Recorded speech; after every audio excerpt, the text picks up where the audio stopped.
Welcome everyone. Thank you for joining me for this acrylic painting lesson video. I believe this is a 6x6 canvas panel, and I believe I'm using golden open acrylics. So they dry just a little bit slower than normal acrylics, but you can also use normal acrylics, or you could use some kind of medium.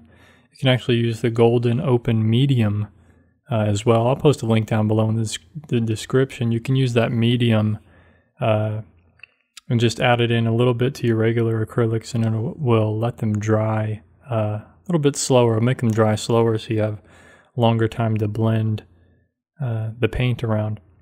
Anyway, I'm painting from a still life here of a lemon, kind of a little ceramic container there, and piece of garlic, a whole clove of garlic, or a bunch of garlic there.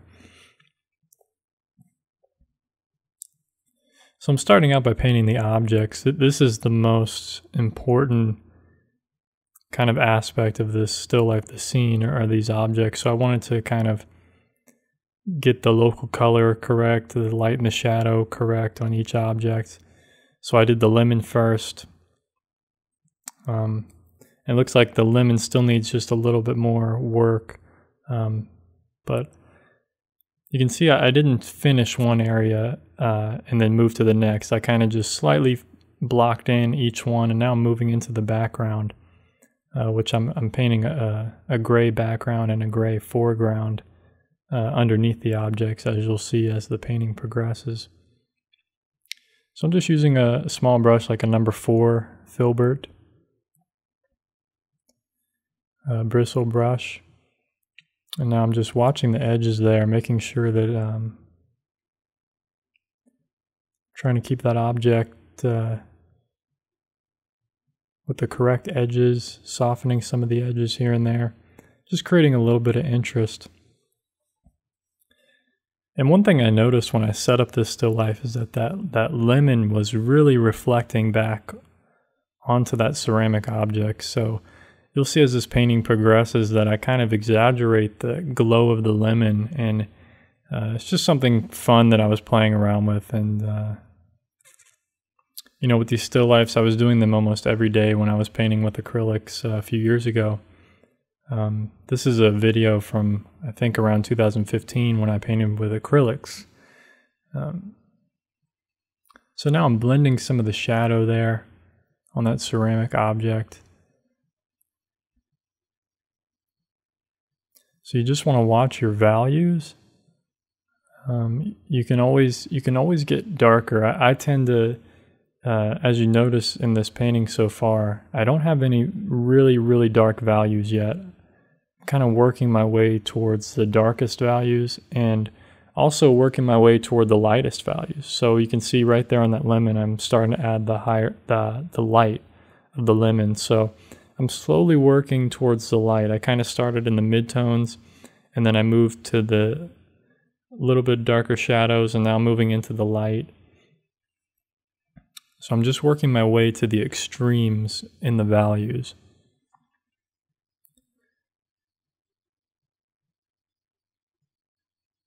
So I'm real delicately, real softly putting the paint on, and now I'm kind of working into the background around that lemon. I'm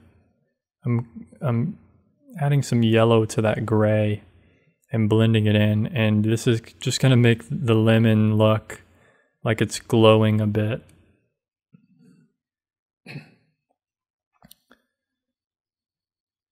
And that was kind of my concept for this painting, was just to capture that glow of the lemon.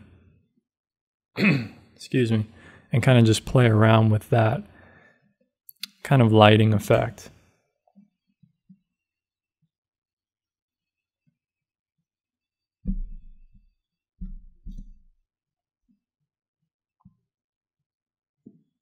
So you can see I got a nice highlight on that lemon, and now I'm working in some yellow onto that ceramic object and also into the background. Of course, the yellow in the background is going to be a little bit darker because it's just on that gray. You know, the lighter yellow is going to be on that ceramic object because it's a white object. and the background's a gray object, so the value is just going to be a little bit different.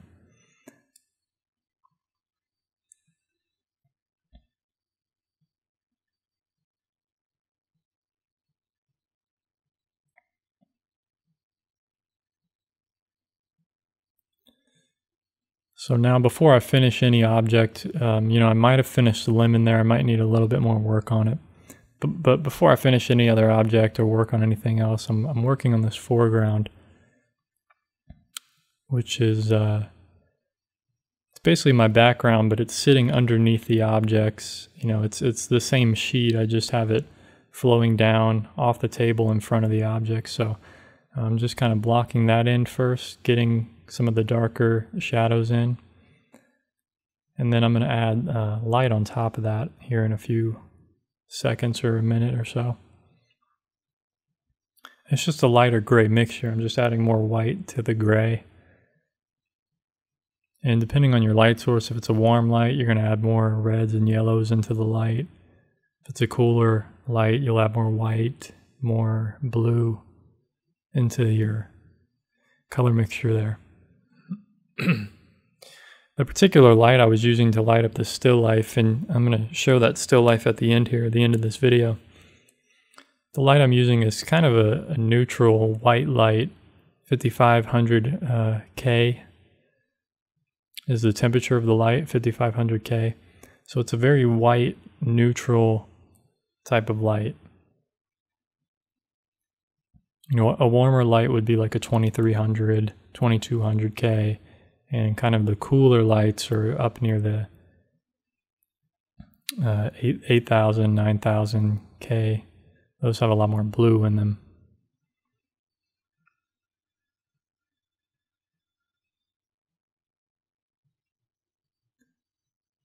So adding some more golden tones back there in the background, some more orangey yellow. You can see the background has, instead of being darker and just getting muddier or grayer, I kind of added like a little bit more red to it, so it gets like this golden look. So now I'm working on that reflected light on that ceramic object. And that's what's going to bring this thing to life, is kind of that lighting effect.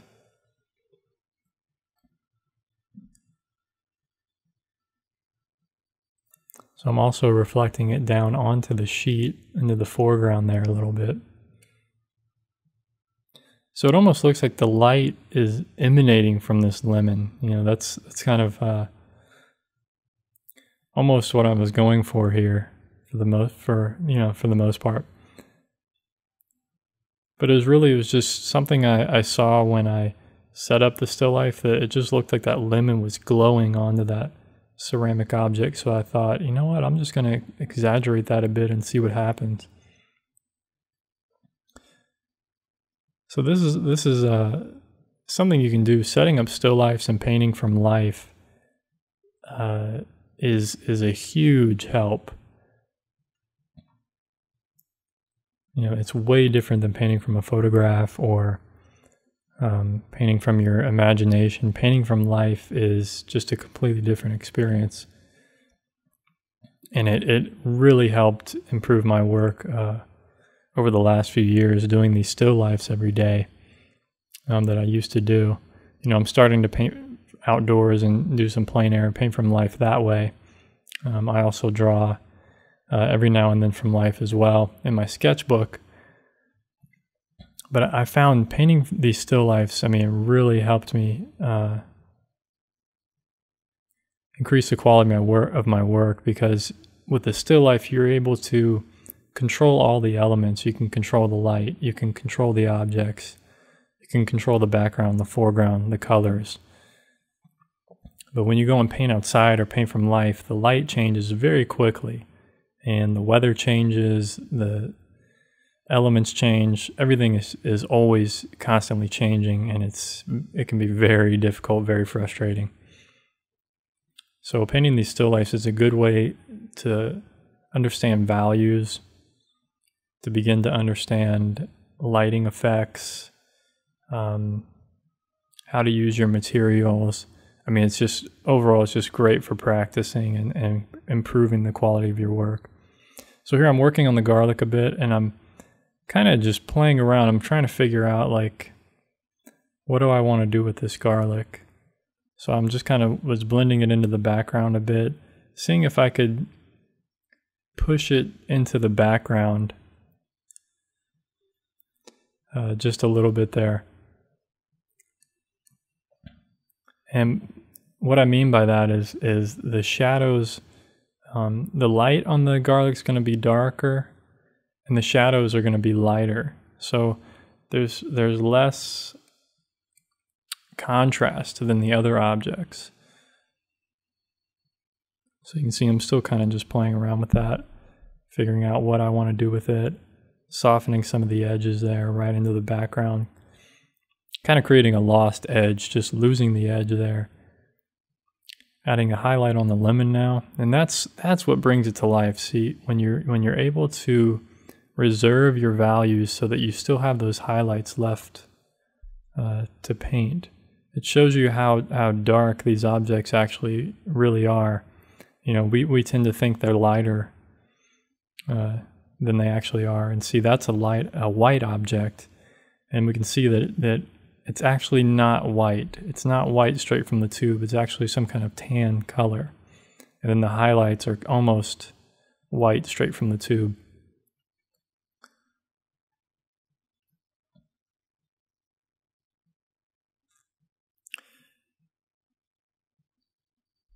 So this painting's just about finished here. I'm just working on you know, creating a little bit more contrast here in the foreground with these folds of the sheet there.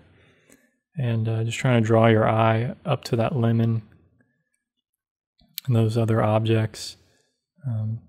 Just trying to create a focal area, a focal point. And that garlic off to the side is kind of just helps balance these two objects, that strong amount of light there. But I didn't want it to kind of attract your eye that much. So that's why I kind of have it just off to the edge there with not a lot of contrast, not a lot of light on it. So that's pretty much into the painting here. I'm just working on my signature, and I realized where I signed it, I just didn't really like, I shouldn't have signed it on that side.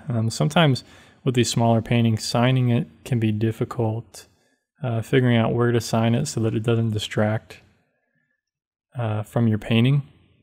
You know, nowadays I actually, I just use my initials. I just do 3-letter initials. But in this painting I was doing my entire last name, so took up a lot of room on the canvas there. So sometimes that's something, it's a small detail that you never really hear about, but it's something that it can be difficult sometimes, like how to sign it, where to sign it, so that it doesn't distract from the rest of the painting, but that you can also see the signature. So I just moved to the other side and signed it there, so it wasn't distracting from the main focal point. So anyway, hope you guys enjoyed this lesson video. Be sure to check out my Patreon to see more lesson videos like this. I do drawing videos, painting videos, all kinds of things over there. Here's a close-up of the painting, and I'm going to show you the still life setup that I had in my studio as well, so you can see what I was actually painting from. So anyway, thank you for watching. Peace.